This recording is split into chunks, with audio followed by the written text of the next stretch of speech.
New third camp to emerge in Sri Lankan politics. Sajith's ploy goes awry.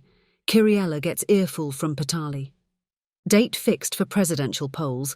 SJB falls from frying pan into the fire.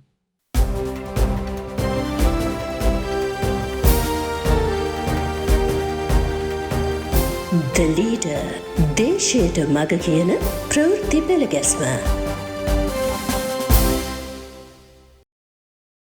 New third camp to emerge in Sri Lankan politics. Some may talk big about sovereignty, but a country like ours cannot survive in isolation. It is unavoidable that we come under influence by regional and global superpowers. In that context, the US, China, as well as India, are closely watching the upcoming presidential polls in Sri Lanka. Several foreign missions got an international agency to conduct an opinion survey, which found that Compass is well ahead of all other parties. With the defeat for the candidate they backed at the Maldives presidential polls, their attention is now on Sri Lanka.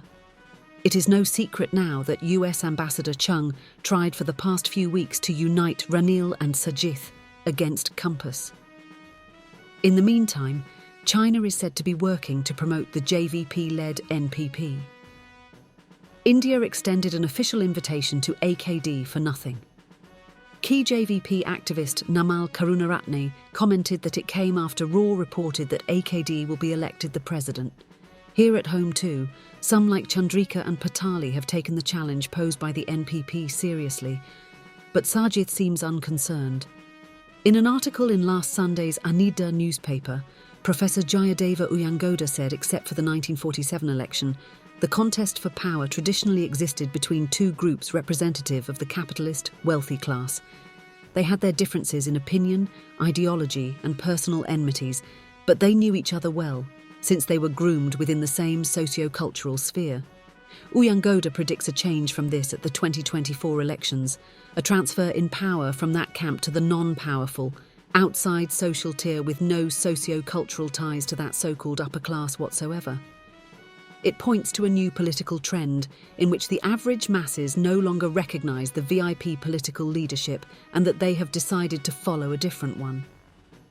That is the result of the recent socio-economic and cultural crises in an important post-independence political transformation, he says.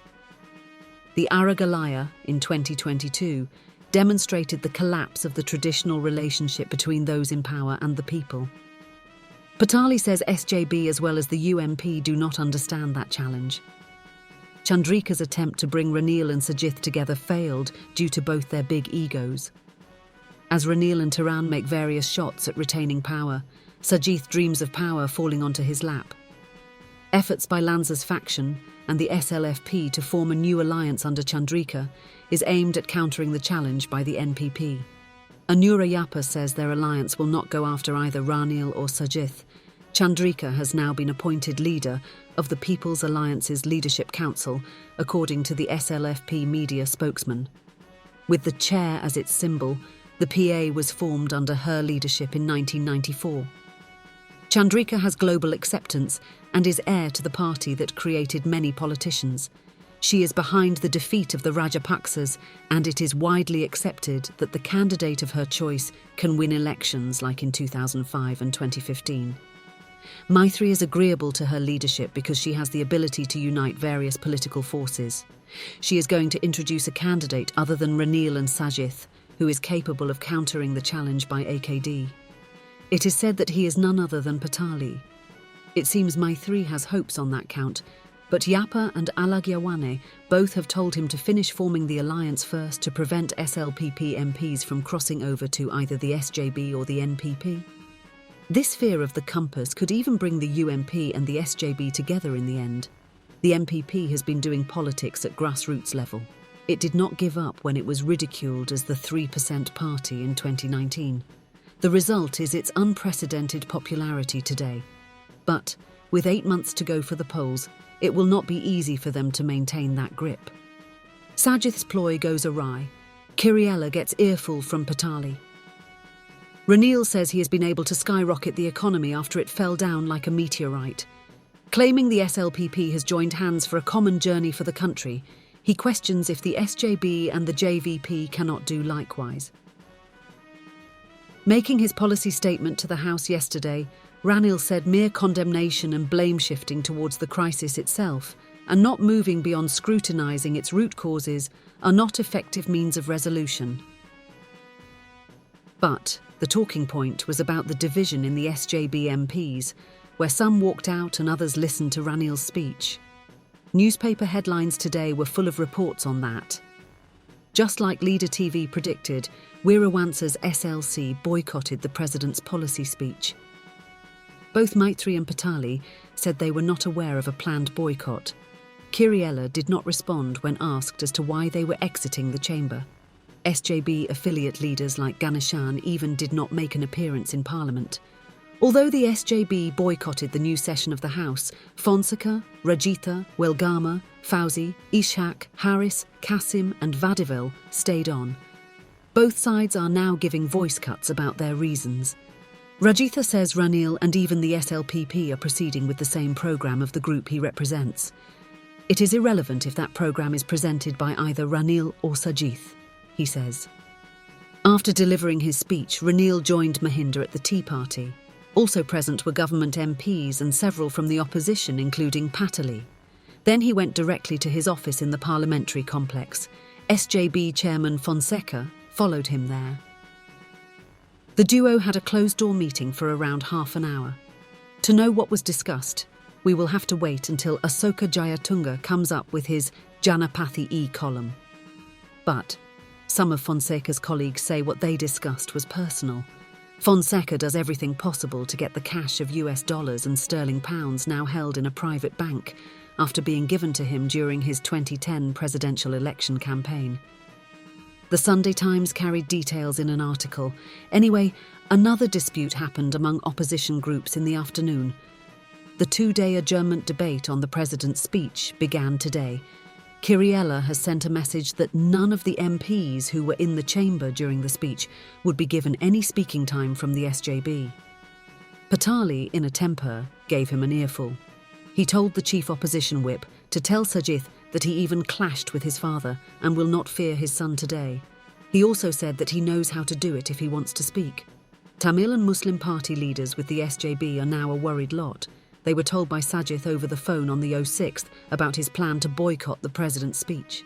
Before that, he took it up with GL and planned a proposal about which he discussed with Hakim, Ganesan, Batuddin, Digambaram and Radhakrishnan. Almost all of them advised him to beware of constant crossovers like Professor GL Ganeshan, even asked him if they can work with a Rajapaksa bootlicking, traitorous racist like GL. They rejected his proposal and Ganesan said he would not come to Parliament on that day. Not just minority leaders, but even Aaron and several key SJB figures opposed him. The former told Sajith to behave like true leaders, not like the JVP. In the end, Aaron had to ally with decision taken by the party, but Hashim and Thalatha both stayed at home. Deficiencies in Sajith's leadership are now evident. He has failed to keep up to the image of his position. Date fixed for presidential polls, SJB falls from frying pan into the fire. According to sources at the Election Commission, the presidential election is planned to be held on 5th of October, a Saturday. As the election nears, the SJB's crisis deepens. Electoral organisers are grieving over the loss of their positions to Rajapaksa. Henchman Sajith accepts into the party on his own accord.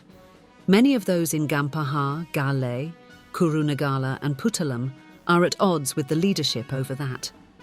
Involved in the most recent incident is Katana's Vijith Vijayamuni Soiza. From Monaragala, the once die-hard SLF clashed with the Rajapaksas when he was a minister. He is next in line to Parliament if a vacancy happens in the SJB's Gampaha district list. He has decided to return to Monaragala on popular demand after Godahewa was made electoral organiser in Gampaha. General Secretary Madhuma Bandara has got to know that he is now mostly in that area. In the meantime, a political figure from Katana went to the SJB office with a request for the electoral organiser position there. When Madhuma Bandara told him that Katana already has one in Soiza, that man said he has gone back to Monaragala. The General Secretary said a thing like that cannot happen as he makes the decisions. A few days later, he sent a message to Soiza, offering him district leadership but no electorate in Monaragala. In a temper, Soysa told the messenger that he would do politics in Monaragala again, even without the SJB. Does that mean Maduma Bandara too is getting ignored now? As the election nears, the contest will be between two candidates, or rather two camps. On one side, AKD gets to a high, while cracks appear in the SJB on the other. Ranil looks on at everything that happens around him. That's it for today.